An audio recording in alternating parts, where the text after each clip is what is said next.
Hello, everyone, and welcome back to Serving Up Success with a Splash. We are so excited to have you with us again today, and thank you for keep coming back. Those of you who have become regulars, and those of you who are new, you are in for a treat. I did just find out that Bruce's favorite dance is the swim. That happened. That was why we started out that way.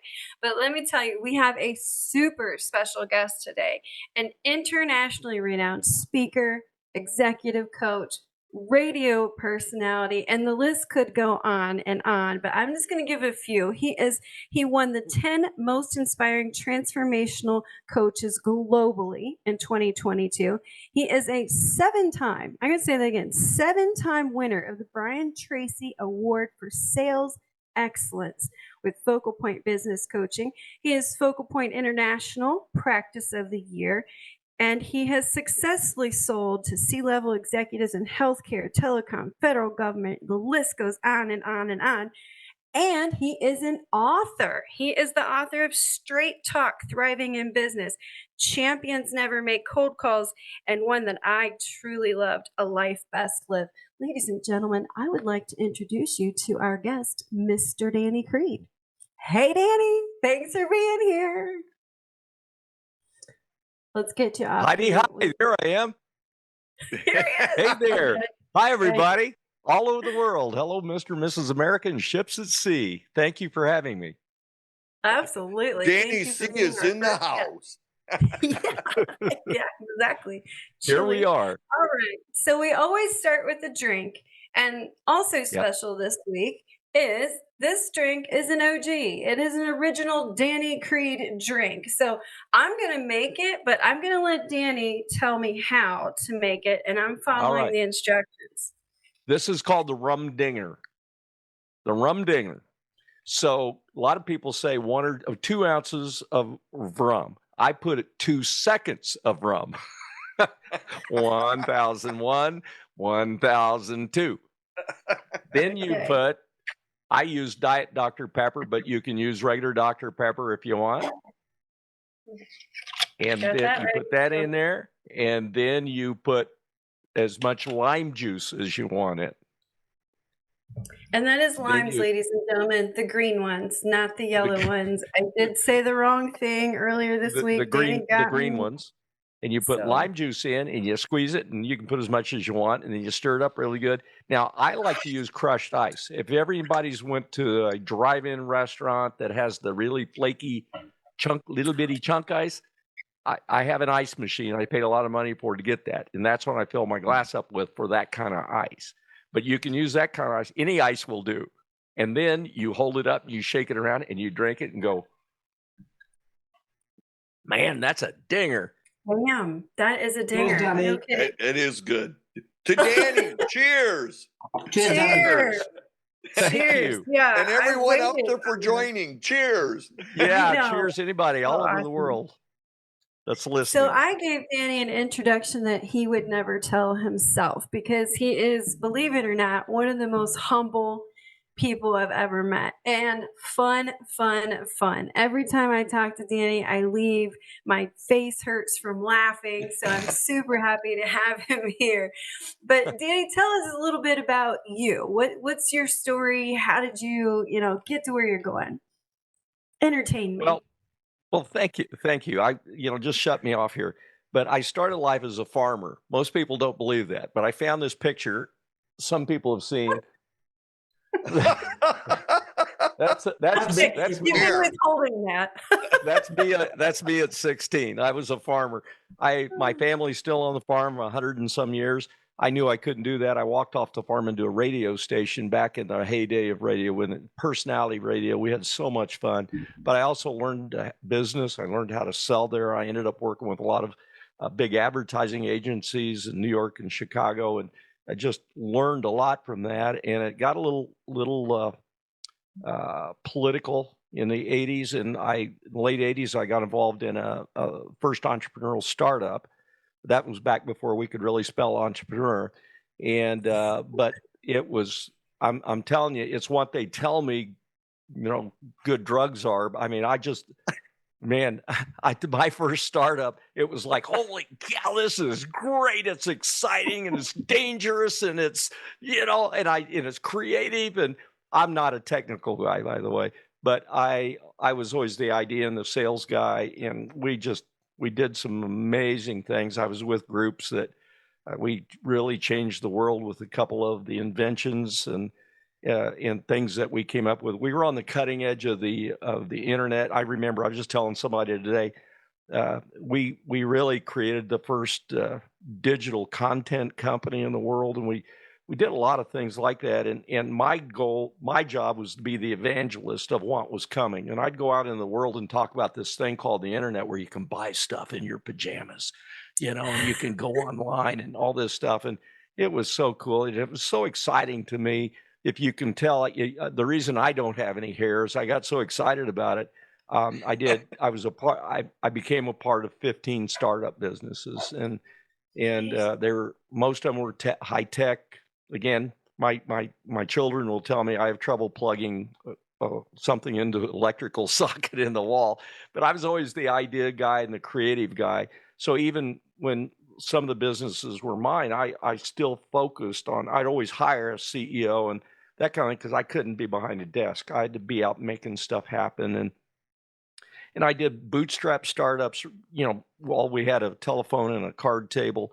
And I did some really big startups, well-funded. I even did one where I worked most of the time building a business, and I spent most of my time at the Pentagon and Department of Defense. And great stories, great things. But my story really comes around to I didn't get to finish college. My father died young, and I had to support my family and everybody. But I was lucky in that I had angels. So I call angels. I had pretty famous people come around that put their arm around me and kick my rear end and say, "Read this book, go out and do it. It's only a mistake if you didn't learn something. Once you learn, shut up, go do it again, and go do it again." And I always had that farm work ethic. And I was just, if you could see this way, I've got over 2,000 books still. I've got cassettes. Anybody remember a cassette? I've got cassettes we learned from. But I just kept doing that. And one of my mentors is Brian Tracy, Zig Ziglar, some of these other pretty famous people. But they kept me learning and moving forward. I joined That's Brian amazing. Tracy. So real quick, out of these 2,000 books, I gotta know I know there'll be several, but what's one of your favorites that comes to mind? What's one of the first Well, ones we gotta I preach on it all the time. It's one that's written in 1928. It's Think and Grow Rich. It's some of it's just boring as the devil, but it still has wisdom in it that I still use today. And I've read it probably 30 times. I mean, it's just brilliant. And then there's some motivational books that Zig Ziglar wrote, and Brian Tracy, of course, wrote 80 some books. But there's some that stand out that I still talk about, I still refer to, because like Think and Grow Rich, the foundation that's tied to that updates a lot of this information, and they don't have to change it because it doesn't change. It's foundational wisdom. It's wisdom of the ages for personal development and professional development. And that's what I'm just totally committed to. And I became a coach 18 years ago, and been very successful. I've been very blessed at it. My clients have been very blessed at it because I take a little different approach on selling it and how we approach business coaching, which is, we deal with a lot of stuff with that, but how we approach it and which is much different than what a lot of organizations teach and do. But it's been very good. And, and my goal is corny as it sounds, is to really help people first. And No, I can vouch for that he really does. I've heard him speak. I see the work he does. It's amazing. And we're going to get to your work with the prisons before we're done with this. Okay. It's amazing. It's amazing. So I know Nawtej had a few questions for you. Nawtej, are you ready? If you're not, I've got a million. No. And both of you be quiet. Let me ask Danny some questions. Angie, honestly, but Bruce, shut up, both of you.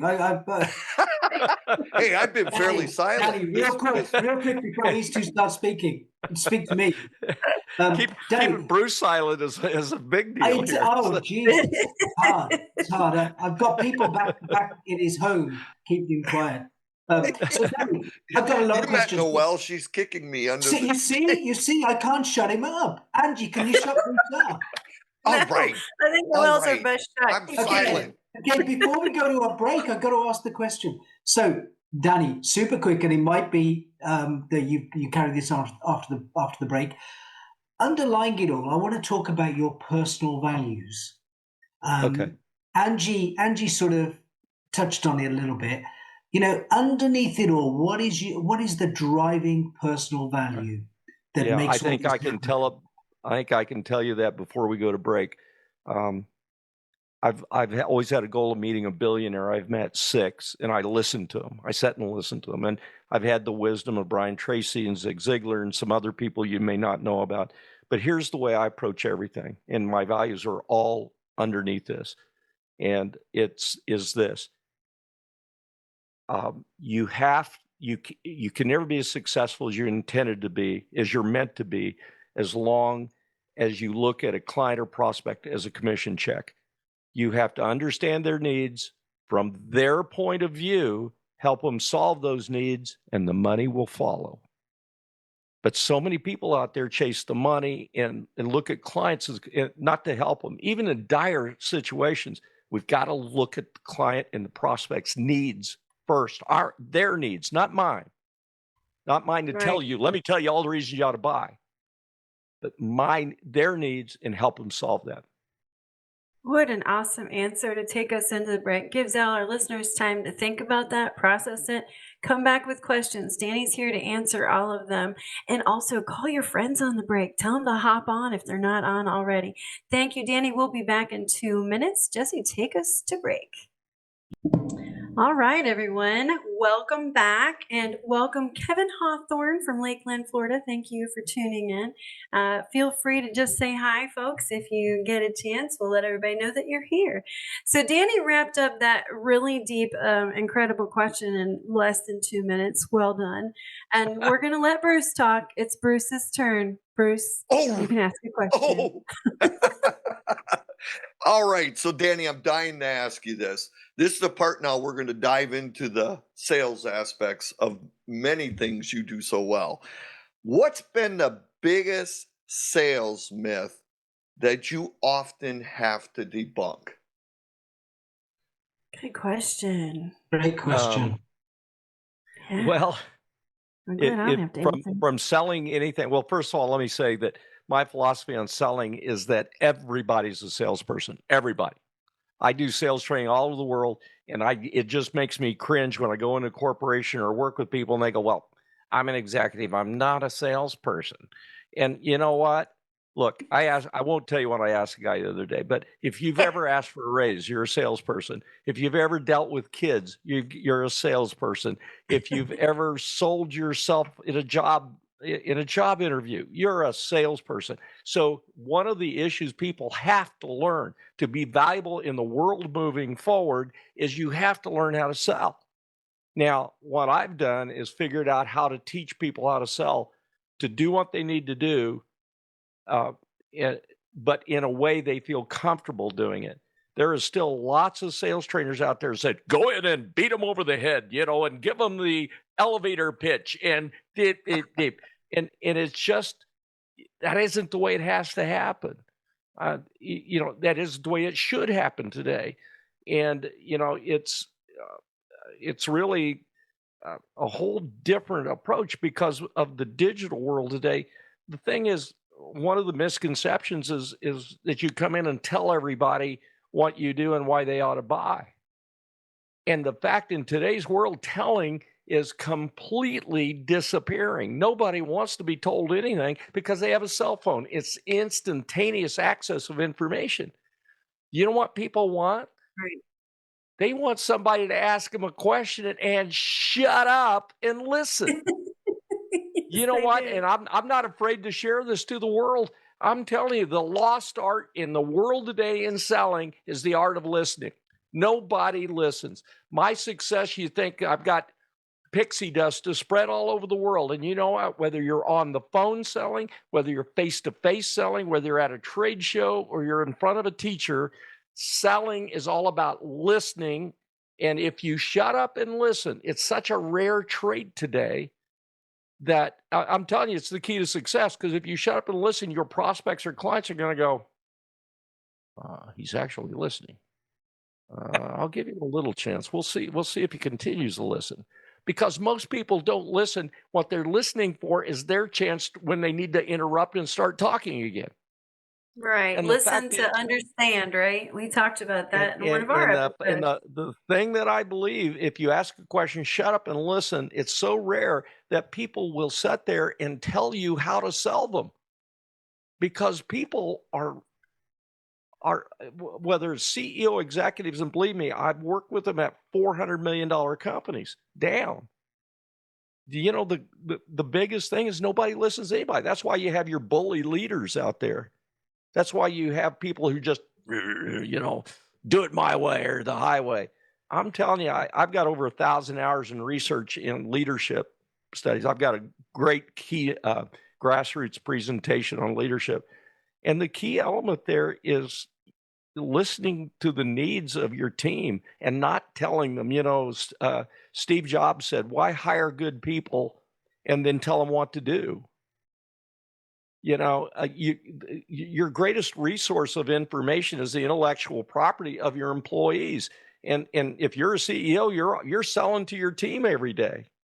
And every element of the team is selling. So selling today, the key to it, if you can learn to just shut up, just the steps is ask a question, shut up and listen, verify only to the point of understanding. So Bruce, if I ask you a question and you answer it, you might say, well, I work too much. I'm working 90 hours a week. I might step in and say, so just so I understand, Bruce, you're working 90 hours a week. And if you could work less, it'd mean a lot to you. Did I hear that right? Okay, continue. And I'm going to write that down. And in the process of doing that, it's so rare. I see big old tough, you know, executives, and they're just like, I don't want to say anything, but he's actually listening. I'm going to say something I shouldn't.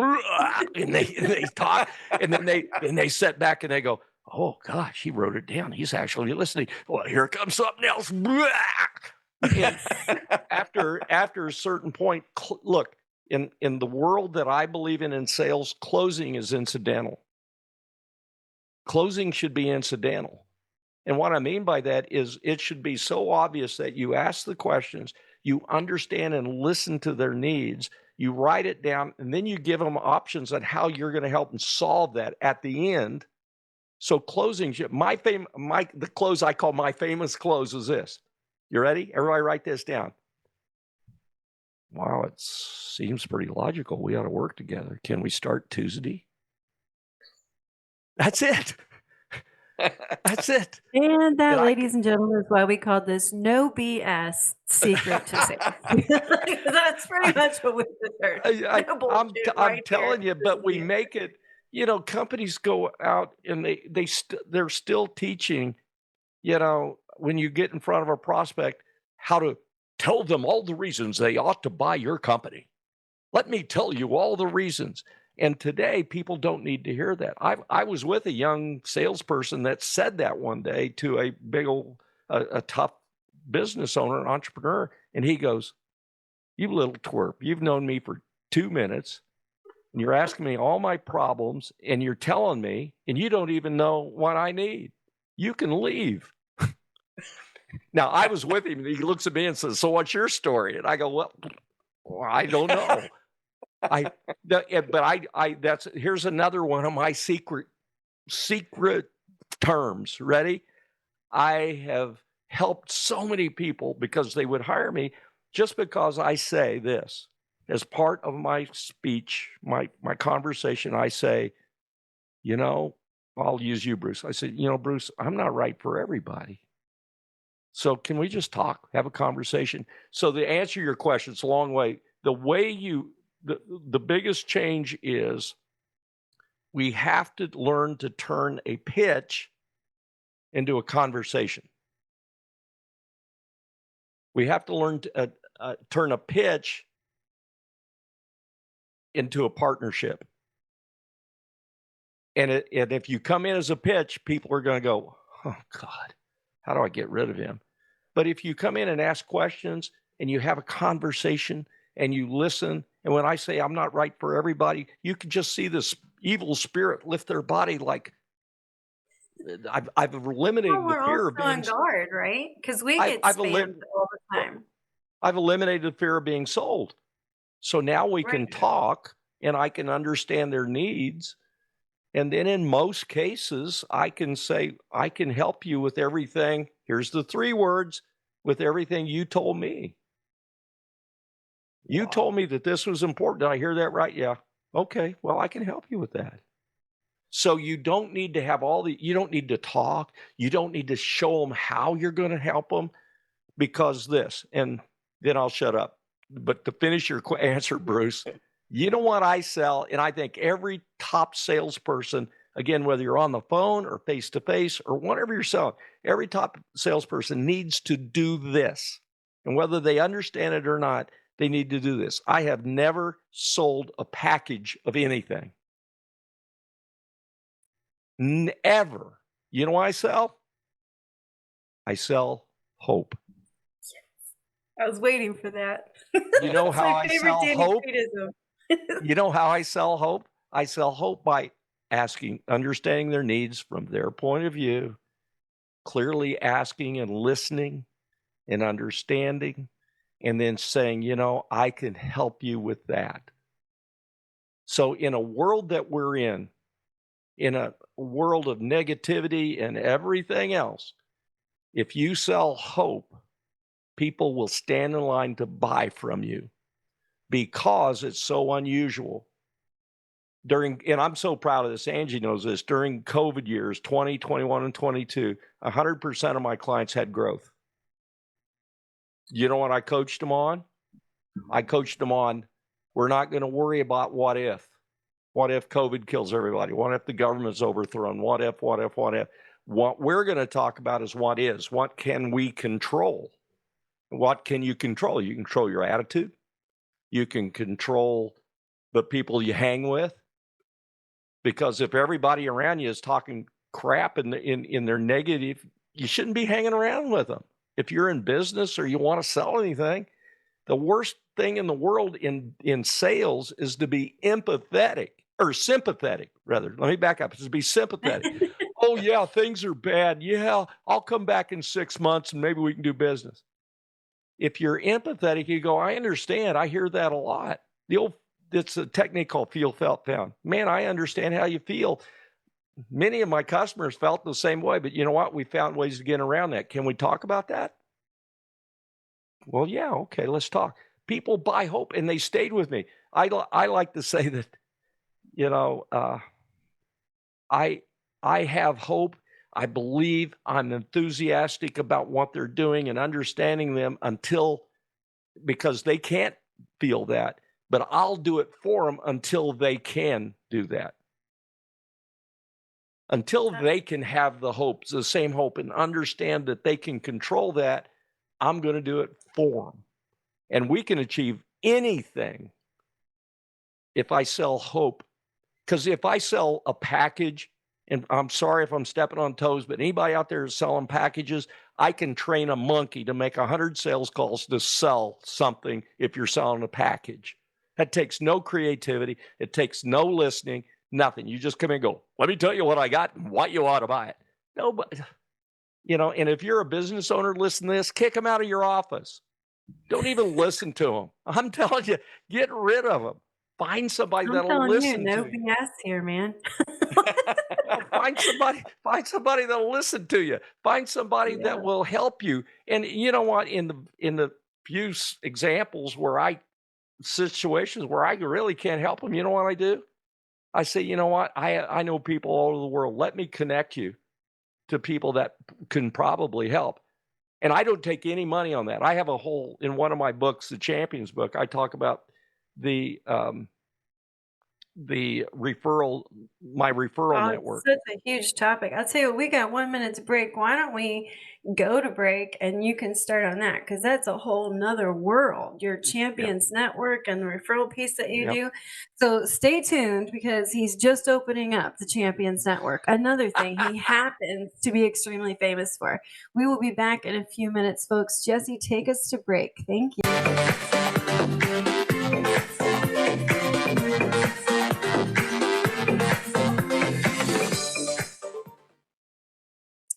Okay, we are back, still here with our famous / infamous Danny Creed. And he was just beginning to tell us about something he's very famous for, the Champions Network. So I'm going to let Danny continue that. And then we do have another question. Oh, Bruce has the book there. Folks, you can get this in libraries. This is a best-selling book. You can get it on Amazon. You can borrow it from the library. You can get it all over the place. Champions Never Make Cold Calls by Danny Creed. So I'm going to let Danny finish his sentence there, and then Nawtej has one more question for you, Danny. Whenever you're ready. Oh, we got you on mute there. Keep real quick. Thank you for mentioning champions.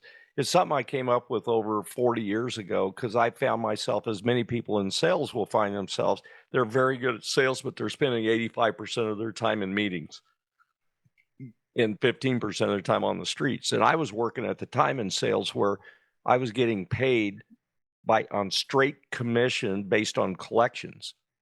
So I had my wife meeting me at the door with 2 babies in their arms every night going, "What did you sell today?" Or "What did you collect today?" And so you had to sell, but why was I spending meetings? And anyway, an old mentor, an old guy said, "Are you into baseball, Danny?" And I go, "Yeah." And he goes, "Look, Babe Ruth was paid to hit home runs, not take batting practice. And if you're sitting in all these meetings all the time, you're taking batting practice. Why?" And so I had to come up with a way. And the short version of it is, and I'm not trying to sell books, but if you want to buy it, the short version is that if I wanted to build an army of people that would refer me. They had no reason not to like me, so they could refer me. And while I'm working, while I'm nose to nose and toe to toe with my clients or prospects, I'm not in meetings. But I've got other people referring me because they don't have any reason not to like me and refer me. So over time, I developed this process. I used it in all of my startups. And when I started coaching, I used it. And the bottom line is, over 18 years, I've never made a cold call. I've talked to people I didn't know, but that was because Angie said, "Go talk, Dan, you need to go talk to Bruce." So that wasn't a cold call, because I go to Bruce or Nawtej and say, "Angie told me to, everybody. Can I talk to you?" And you never, ever, ever, ever pitch. If you're thinking out there listening to this, "Well, I don't want to sell my friends." You never, ever, ever sell your friends. It's all asking them for help and advice. So I would go to Bruce and I said, "Bruce, Angie said we ought to talk, because you know what? Angie said, everybody. And I'm trying to build my practice as fast as possible. Who do you know that might benefit from what I do?" It's never a sales pitch. There's only 4 answers. I know somebody. No, I don't know anybody. I know somebody, but I'm kind of interested. No, I don't know anybody, but I'm kind of interested. And the end result is, over 18 years, I've never made a cold call that I'd call a cold call. And I will also say that 100% of my clients, and I've worked with a lot of people, 100% of my clients for at least 17 of those years came from a referral. That somebody said, "Dan," or somebody called me up and said, I was at a picnic last week, and I said I was thinking about a coach, and Nawtej, said, "Hey, I know a guy you ought to talk to." That's all I'm looking for. Again, when you're out prospecting should change completely. If prospecting, you think you're out to sell people, that's wrong. You're out to get people. You're out to help people understand that it's worth their time just to talk to you. And then if there's a fit, you can work together. I'm telling you. So, right. And I've taught this all over the world, and particularly if some of your listeners are out there are, again, telephone salespeople, if they're executives in particular that have made a lot of money and be very successful and never had to sell, and now they're being forced to sell. I even have a program that's based with the Champions Network called Professional Selling for the Non-Selling Professional. And I can, with this prospect, because look, the thing that most people are afraid of with sales is doing all this heavy hitting stuff, coming in and hammering them with closes and, and pitching and all that stuff. Again, anybody can do this. I can sit down and teach anybody how to sell anything. I'm that confident with it using the Champions approach. Because again, back to what we were talking about earlier to Bruce's question, I'm talking to a doctor that's a high C analytical personality, and I've taught him how to sell. And the whole thing is he goes in and says, let's just have a conversation and see if there's a fit. And lo and behold, people go, okay, let's do it. Because if you just turn that conversation into a partnership, you turn the pitch and get rid of the pitch. But if you're coming in the door through the Champions Network, you've eliminated that cold call aspect. So it's not a cold call anymore. It's at warm call at least, and sometimes it's a hot call. And there's 3 layers of champions. There's champions, super champions, and elite champions. But on each level, you never, ever, ever sell anybody. It's all, hey, who do you know that might benefit from what I do? That's it. Yeah. And the other thing I learned from him was, if anybody ever says, pardon me, Angie, but if anybody ever says, well, I'm interested, I always go, really? Well, that's cool. I didn't expect that. I'm sorry I missed that. Can we talk? Yeah. So yeah, and I was just going to say one I learned from you too was just not to be afraid to ask. I love that you repeated that. There's only 4 answers.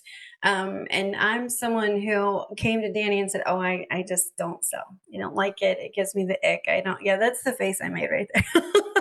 And he says, that's not true.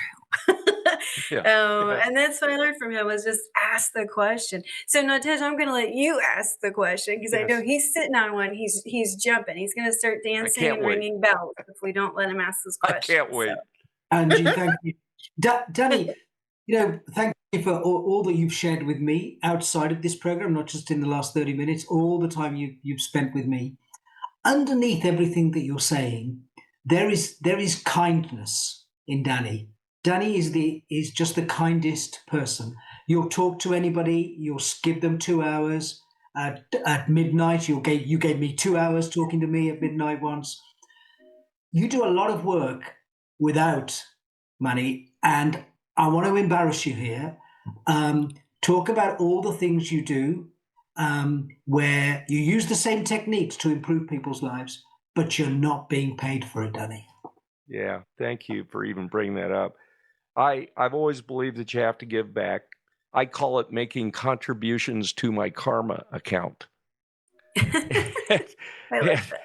And I think everybody should. And if you get so greedy that you can't remember that, but sometimes I'll work with young entrepreneurs that just can't afford coaching or advice or help, but I can see in their eyes that there's flames coming out of their ears. There's flames coming out of their rear end. They're just passionate, but they need help. And sometimes I'll help them and help them get going and get to rolling.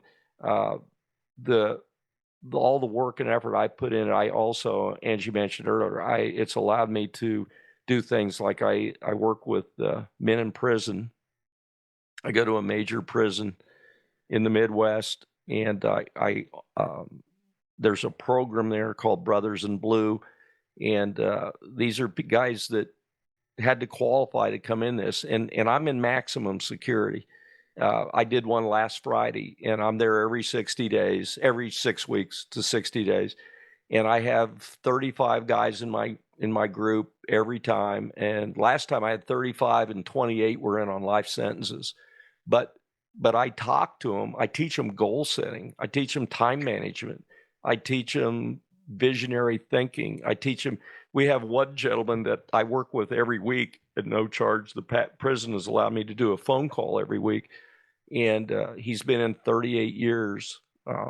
on a pretty serious charge. But since he's been in prison, he got a PhD in Christian counseling. I mean, and to help him. And I've looked at some of the things that happened, and he might be that guy that was completely innocent, but he's been there 38 years. But I helped him write a business plan to present to the parole board. And there's a good chance that within the next 2 weeks, we'll find out that he might be released after 38 years. And a lot of that, and it'll be a big deal for me personally. It'll be like the pinnacle. But through that process, and so my next meeting is in July, and we're going to teach all the guys in the program. And again, these are some pretty hard fellas. I mean, I purposely didn't want to know what got them in there.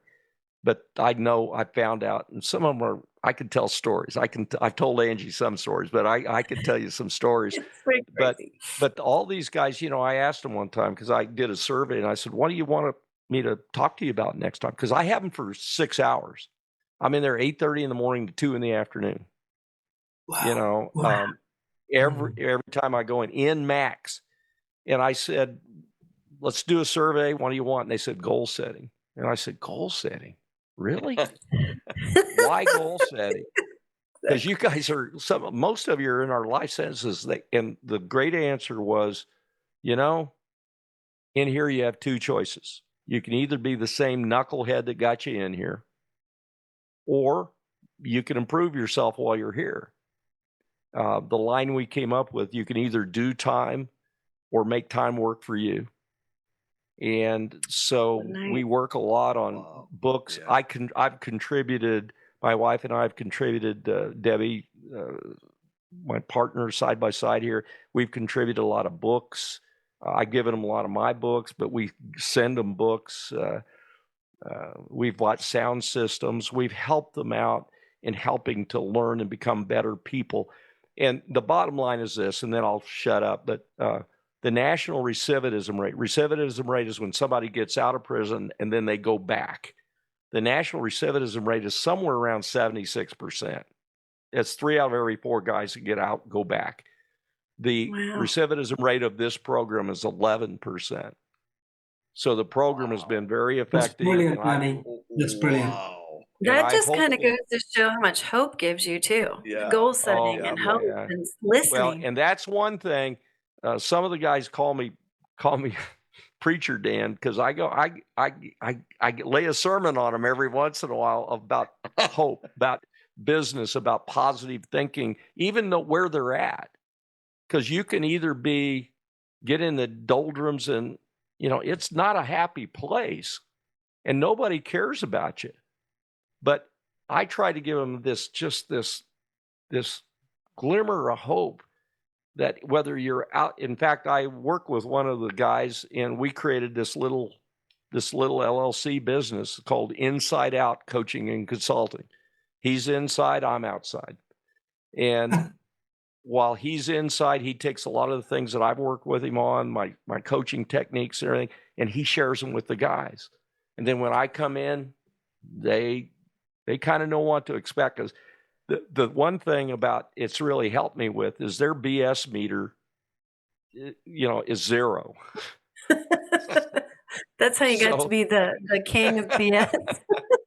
Speaking of BSers talk a lot, and we got 1 minute to break here, so we're going to let them take us to break again, and then we're going to let our wonderful, wonderful Danny Creed continue talking. We're even going to let Bruce ask one more question. So that's fine. Let's go.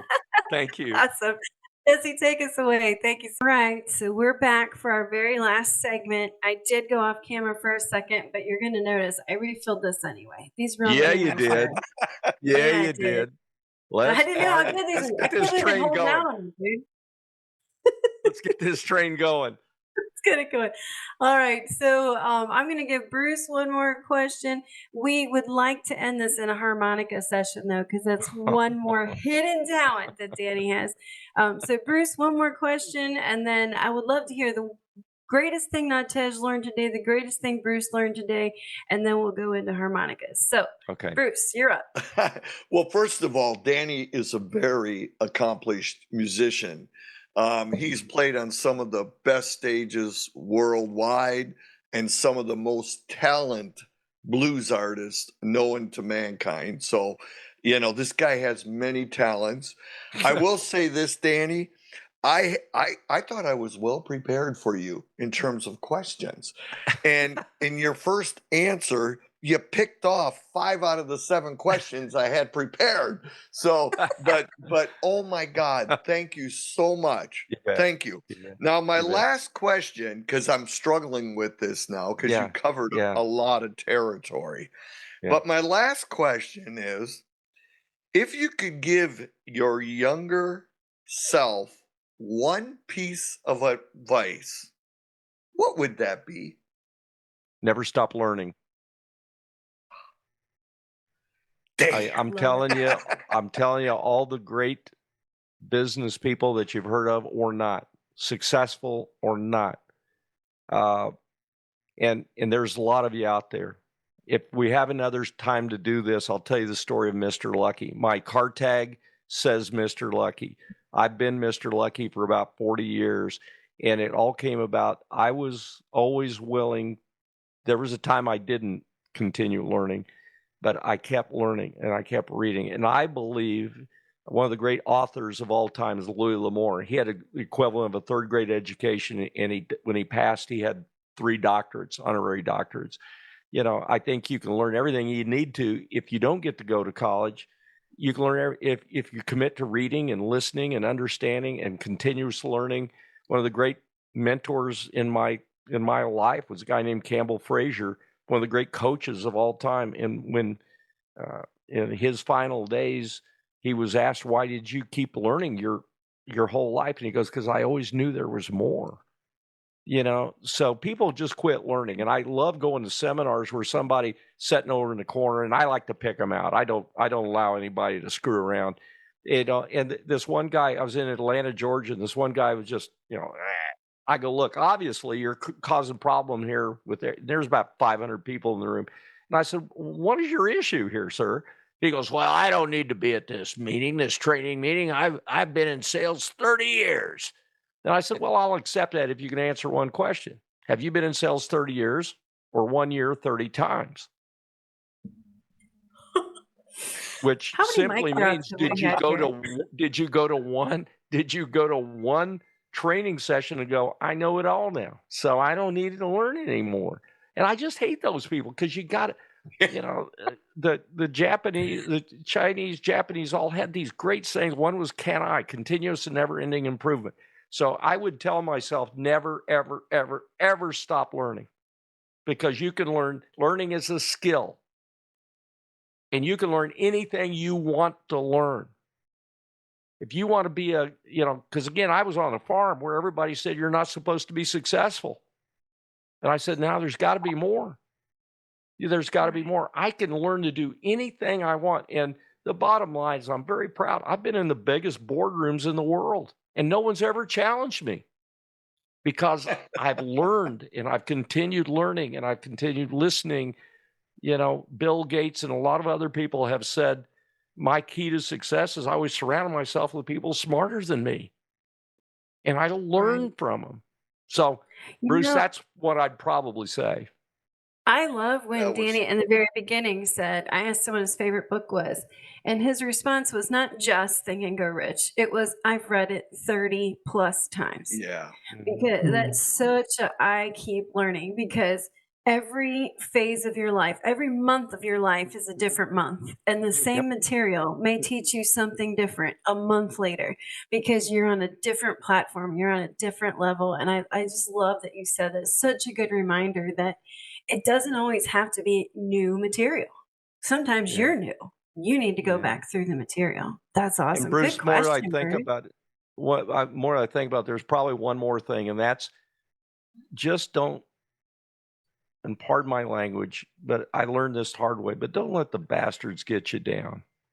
And all I mean by that is the people out there that constantly will be talking about you. The legend of Mr. Lucky, I started on that, but I'll use that another. But the bottom line is, I was very successful because I kept learning and growing, and people would say, so teach us about what you do. And I'd teach, and there's always somebody in the room going, he's just lucky. He's kissing the bosses behind. He's getting all these freebies. He's just lucky. So my wife I came home whining about it one night, and she gave me this desk plaque, and it said, Mr. Lucky. And so the next time so the deal was, don't listen to anybody. Keep focused on what you can do. Keep working at it. Because what happened then, when anybody would say that and I'd hear it, I'd go, you're right. There was no talent involved. I'm just lucky. And when I tell that story, I inevitably will have CEOs and big people come up to me on the side and go, I get it. I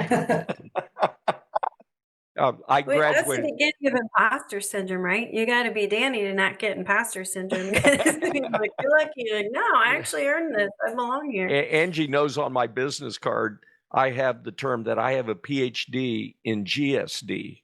That's going to get there. And people say, oh, really? You got a PhD? And I go, yes, I do. Where's GSD? GSDU. I go, well, I won't use the word, but it's Get Stuff Done University. Oh, you can use it. Get Shit Done University. I want a hat. I totally Get Shit Done University. I have hats and T-shirts. But the thing is, people are out there playing politics, and and a lot of my clients are very successful because we focus on getting stuff done. Let's just focus on it. Forget about the talk. Forget about the problems. Forget about the issues. As I said when we started, there are no problems if you learn something. If you didn't learn something, then there's all kinds of crappy problems. But if you learn something from it, it's what happened, why did it happen, how it'll never happen again, see you later because I've learned something from it and I'm going to move forward. So thank you. That's all right. Question. We got 3 minutes to ending. And so speaking of learning something, Nawtej, Bruce, you need time to prepare for this. You have one sentence. Nawtej can do it. I'm confident. Nawtej, in one sentence, what was your biggest takeaway from today? I have so many, but there is one. There's one more than above all the others, and that is Danny is an inspiration to me in remaining kind, even under severe pressure. Thank you. And I just I'm inspired by that, Danny. You are kind in all situations, and love to your wife, your partner, because I'm sure she was part of that to create that for you. Congratulations, Danny, on your career, on your life, and your partner. Thank you very much. Fantastic. All right, Bruce, you got one sentence. Then we can squeeze in a harmonica, and he's willing. Oh, so Danny's the reason why I'm here. I mean, I met him a few months ago. The idea of hope, but the thing about Danny is he's authentic. Yes. He's just 100%. Danny. He really is. Yeah. And everything everybody said, I was so lucky the day I talked to you, Danny. It's why I'm here. That means I was starstruck by him, and then I got to know him, and I not that I'm still not starstruck, but he's so authentic. You're so authentic. You're so down to earth. You're so relatable. I just blows me away. But every 30 minutes I sit with you, I walk away with 100 things I didn't know before. So thank you so much for being on the show, for supporting us and being a part of this. And only if you're willing, we would love to take our last minute with a little bit of harmonica. Okay. Well, let me explain this. It's a long story and I won't even get into it, but fortunate enough, I don't play golf. Groucho Marx, and I don't want to upset anybody, but Groucho Marx says golf is a great way to screw up a nice walk. And so and for those of you who love golf, great, fantastic.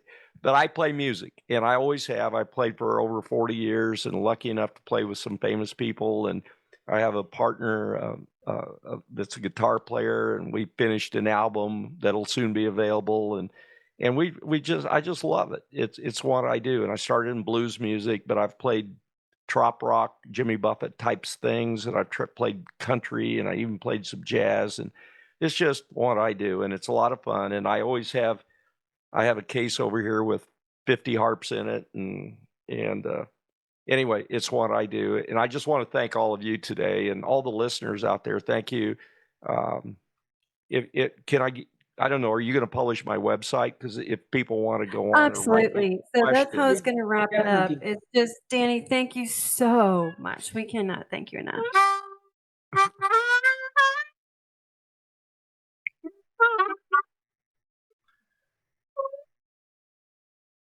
He's going out. Oh, there we go. Oh, that's awesome. Yeah. So anybody Love you who guys. wants Thank you to know very more much. about Love you. Danny, Thank you so much, Danny. Yeah. You'll be back. We need you we'll know back. where to I'll come find back. him. I'll come back. Thank you, everybody, yes. for Thank watching. you again for being here. We'll definitely show you where to meet Danny Creed. His website will be on all of our social media. He'll be easy to find. Buy his books. He wouldn't plug it, but I will. Changed my life, all of them. Buy his books. Thank you again, Danny, for being here. And Jesse, Thank you, guys. you can take us away. Join us next week, Thursday, live at 6 p.m. Talk Radio, New York City, for Serving Up Success with a Splash. Thanks, everybody. Thanks, Danny.